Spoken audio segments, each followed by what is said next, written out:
নমস্কাৰ তোমালোকক আমাৰ অন্যটি ভিডিঅ'লৈ স্বাগতম জনাইছোঁ।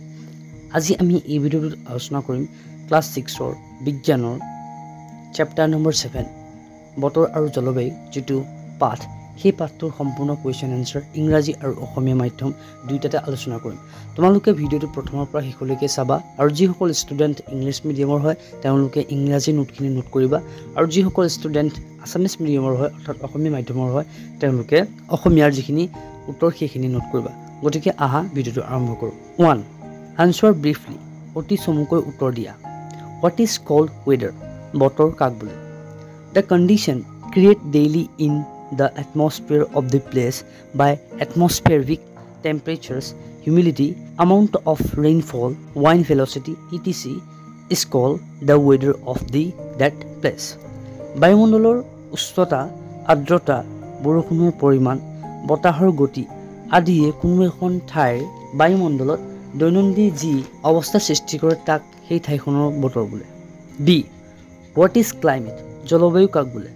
The average weather pattern of place over a long period of time, say 25-30 years more called the climate of the place. কোনো এখন ঠাইৰ 25 পৰা 30 বছৰ বা তাতোধিক কালৰ বতৰৰ গড়মানেই হৈছে ঠাইখনৰ জলবায়ু। C. Name 3 factors of weather. বতৰৰ তিনিটা কাৰকৰ নাম লিখা। 3 factors of weather are temperature, humidity and amount of rainfall. বতৰৰ তিনিটা কাৰক হ'ল উষ্ণতা, আৰ্দ্ৰতা আৰু বৰষুণৰ পৰিমাণ। Question number D. How many seasons are experienced in a year in Assam on the basis of climate and what are they? জলবায়ুৰ ভিত্তিত অসমৰ বছৰটো কেইটা ঋতুত ভাগ কৰিব পাৰি আৰু সেই কেইটা কি কি? 4 seasons are experienced in a year in Assam on the basics of climate. They are summer, rainy season, autumn and winter.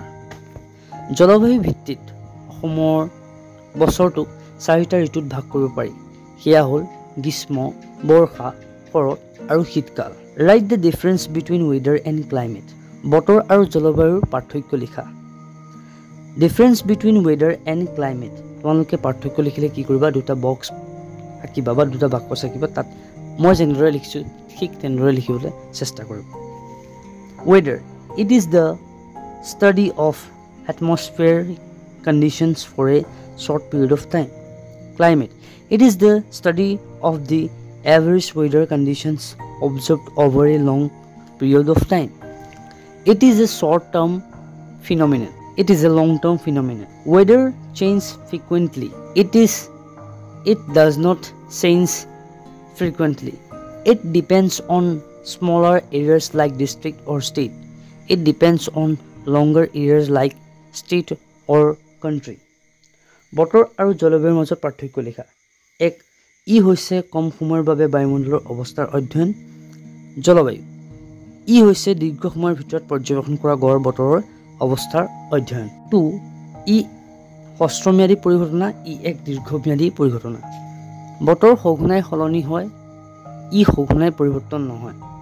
ই জিলা বা ৰাজ্যৰ দৰে সৰু সৰু অঞ্চলৰ ওপৰত নিৰ্ভৰ কৰে, ই ৰাজ্য বা দেশৰ দৰে বৃহৎ এলেকাৰ ওপৰত নিৰ্ভৰ কৰে। 3. Darken the circles of the correct answer. শুদ্ধ উত্তৰটোৰ গোলটো সম্পূৰ্ণ পূৰণ কৰা। মানে ইয়াত তোমাৰ মাল্টিপল চইচ কুৱেশ্যন কৰিব দিছে।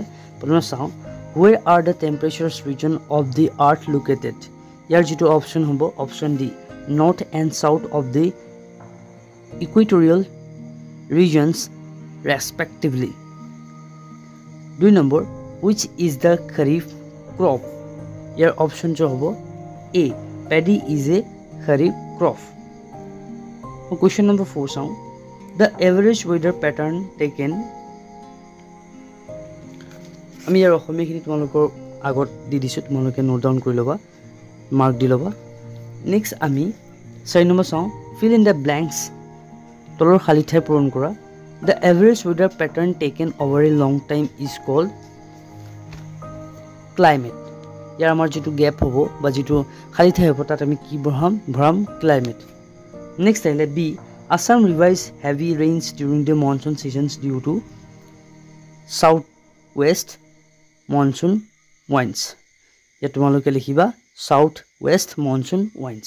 আৰু আমাৰ অসমীয়া মাধ্যমৰ যিসকল ল'ৰা ছোৱালী বা যিসকল ষ্টুডেণ্ট তেওঁলোকে লিখিব যিটো প্ৰথমটো হ'ব তাত আমি লিখিম জলবায়ু আৰু দ্বিতীয়টো লিখিম আমি দক্ষিণ পশ্চিম মৌচুমী বতাহ।